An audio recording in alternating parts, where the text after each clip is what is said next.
amis, j'espère que vous allez tous super bien. Aujourd'hui on se retrouve pour une toute nouvelle vidéo et aujourd'hui on se retrouve pour la vidéo du deuxième trimestre. Je suis en fin de deuxième trimestre donc je pense que c'est le moment idéal pour vous faire cette vidéo et pour vous parler de tous mes symptômes de deuxième trimestre, de comment je l'ai vécu, de tout ce qui s'est passé, de l'avancement concret de cette grossesse. Là j'avoue j'ai déjà hâte d'en finir, vraiment j'en peux plus. Comme d'habitude ce genre de vidéo c'est pas du tout fait pour se plaindre, c'est juste pour vous donner mon ressenti. Donc même si vous avez l'impression que je me plains, c'est absolument pas le cas, c'est juste que je raconte tous mes symptômes.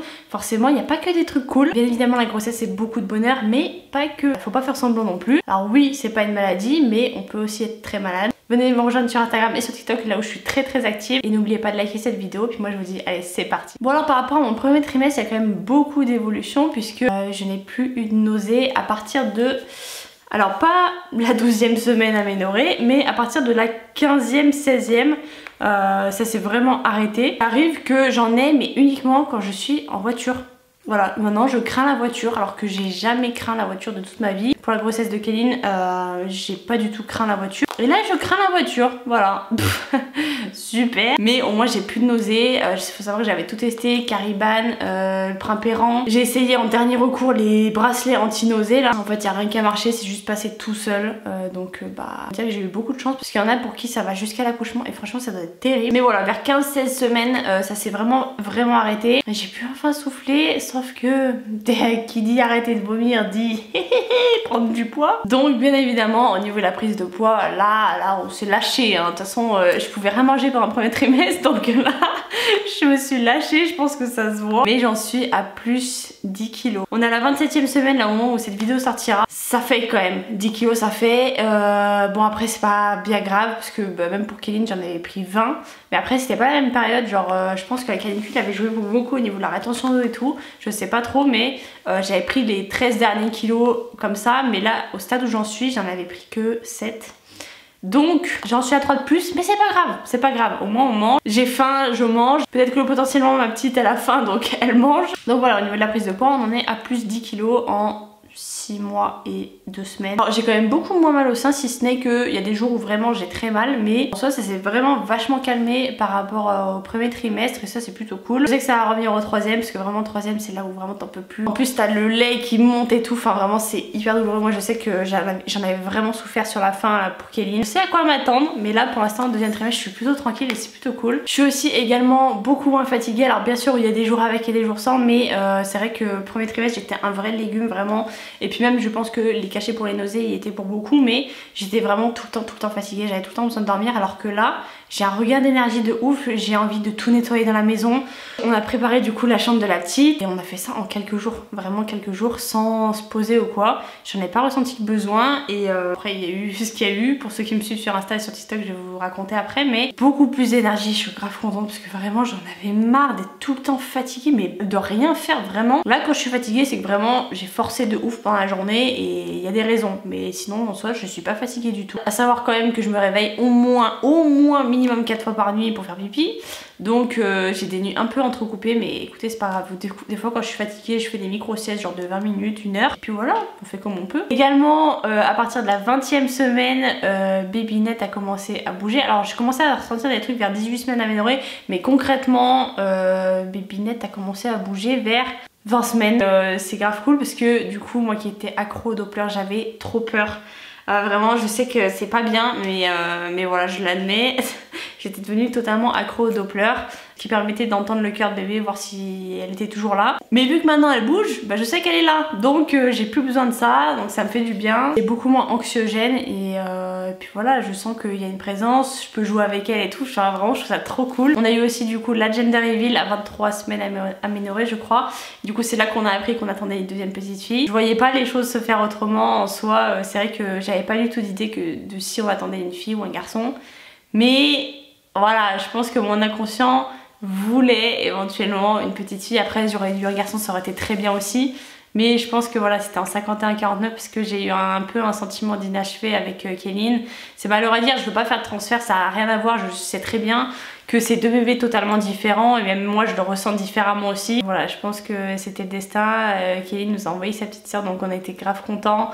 Ro a eu vraiment du mal à s'y faire parce que lui il était persuadé qu'on attendait un garçon. Et au final, eh ben non, c'est une petite fille, donc voilà, on est ravis aussi. Là, franchement, sa chambre, il reste vraiment pas grand chose pour que tout soit prêt, vraiment. Moi, j'ai bossé des soirs et des soirs, mais vraiment, j'ai kiffé. Vraiment, j'ai kiffé de ouf refaire la chambre. Et ça m'a fait un bien fou. Alors, on a relavé tous les vêtements et tout, enfin bref, trop bien. Par contre, du coup, le gros souci de ce deuxième trimestre, et puis je peux rien faire pour. Vraiment, j'ai essayé, j'y arrive pas. C'est comme ça, c'est viscéral. J'ai des énormes fringales. C'est ce qui fait aussi que j'ai pris du poids. C'est que je ne peux pas m'empêcher de manger. C'est-à-dire que vraiment c'est pulsionnel. C'est pas en mode genre j'ai envie de fraises, je veux des fraises, je mange des fraises. C'est en mode j'ai faim, je mange de tout. Vraiment, je peux tout mélanger, je mange de tout. J'ai faim au bout d'une heure alors qu'on sort de taf. Enfin, vraiment, c'est atroce. Je peux pas m'empêcher de manger. C'est viscéral, c'est comme ça. Donc j'espère que ça va passer au troisième trimestre parce que sinon ça va être catastrophique. Mais là, je peux pas m'empêcher de manger. Donc bah écoutez, je mange, je m'écoute aussi un peu trop même, mais c'est pas grave. Voilà, si y en a qui ont des solutions éventuellement pour les crises de fringales là, parce que vraiment je ne sais plus quoi faire, c'est horrible, je bouffe toute la journée. Bon, du coup, on a aussi trouvé son prénom il y a quelques jours. Je viens de le dire ici, mais son prénom, on ne le dira absolument pas jusqu'à la naissance. Voilà, on vous l'annoncera je pense à la naissance. Mais en tout cas, on va garder le secret pour nous, vraiment uniquement pour nous. Il n'y a pas de proches qui sont au courant, il n'y a personne qui est au courant de comment on va s'appeler notre fille. Ça a été une longue réflexion de à peu près 2 heures. mais on s'est posé, on est tombé d'accord et franchement on est trop contents. Sauf que du coup maintenant on peut l'appeler par son prénom et tout, enfin je trouve ça trop cool. J'ai aussi également, alors je dis pas ça en mode fierté et tout machin parce que il y en a certains que ça offense.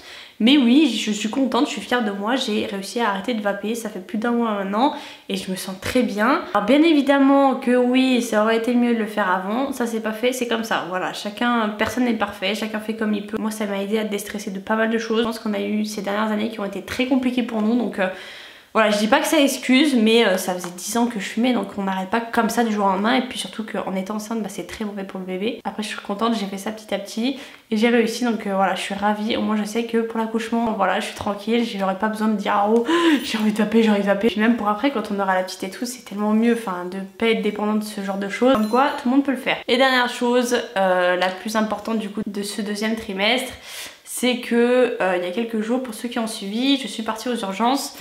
J'ai pas eu de saignement ou quoi que ce soit, la petite va très bien, sauf que je suis sujette aux contractions depuis quelques jours. Donc c'est des contractions de Braxton, c'est pas des vraies contractions, mais c'est pas très agréable non plus. Et en fait ça s'arrêtait pas, voilà, ça s'est pas arrêté pendant quasiment 48 heures. Donc au bout d'un moment on a quand même pris la décision de partir à la maternité. On les a appelés avant, ils nous ont dit mais vous venez tout de suite, il n'y a même pas à réfléchir. C'est vrai que moi je suis quelqu'un qui est très tolérant à la douleur, donc bah, je me suis pas posé la question plus que ça. Je me suis dit bon bah ça travaille, j'ai peut-être dû forcer un peu, on avait fait les courses, on avait fait un peu de voiture et tout. Bref, du coup on arrive aux urgences, ils ont vérifié mon col et mon col est ouvert. Donc ouvert à 1, mais ouvert quand même. Par contre le seul truc, du coup si je suis là et que je suis pas alitée, c'est que ça va puisque mon col du coup reste long, parce qu'après on a dû faire une échographie pour vérifier la longueur du col, bref, monitoring et tout, enfin le bordel. À 1 h du matin c'était super.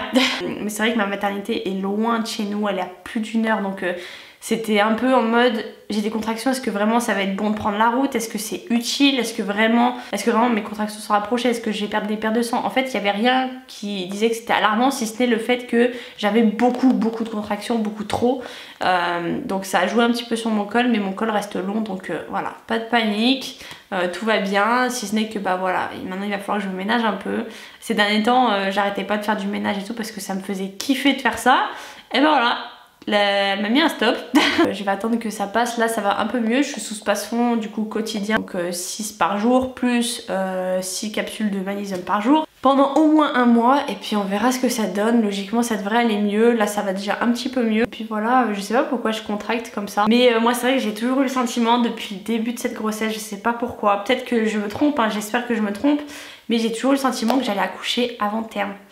Prématurément et tout, et ce genre de truc ça me laisse penser que, alors peut-être que ça veut rien dire d'avoir un col déjà ouvert à un peu plus de 6 mois, mais je sais pas, j'ai un pressentiment que je vais accoucher avant terme, donc on verra bien. Pour l'instant en tout cas ça va, elle est bien au chaud, elle bouge bien. J'ai hâte parce que la prochaine écho c'est fin février, c'est très long, c'est long. Ah quoique c'est dans 10 jours. Non en vrai ça va. Mais je trouve ça long, enfin ma petite j'ai envie de l'avoir tout le temps et tout, et C'est hyper frustrant. Mais voilà, j'ai hâte déjà de rentrer en troisième trimestre. Je me dis c'est bientôt la fin. J'ai envie de profiter mais en même temps je suis tout le temps inquiète. Je me dis tout le temps ah elle a pas bougé, ah mais là elle bouge moins. Enfin des trucs bêtes mais j'ai aussi hâte qu'elle soit là et d'en finir parce que vraiment je la veux contre moi, je veux être sûre qu'elle va bien parce que c'est vrai qu'à l'intérieur d'un ventre on sait jamais en vrai comment ça va. Mais voilà, écoutez, je suis plutôt contente de ce deuxième trimestre qui a été vachement reposant par rapport au premier. Franchement il n'y a même pas photo, de toute façon le deuxième c'est toujours le meilleur. Bref, n'hésitez pas à me dire vous vos symptômes de deuxième trimestre, ce que vous avez eu, si vous l'avez bien vécu ou pas. N'hésitez pas à venir me rejoindre sur Instagram et sur TikTok surtout, je vous présente absolument tout ce que je fais dans la chambre, tous les petits achats pour bébé et tout. Je suis vachement plus active donc n'hésitez pas à me rejoindre. Et puis voilà, je vous dis à la prochaine pour une prochaine vidéo. Là je vais mettre une demi-heure à me relever. La baleine à bosse.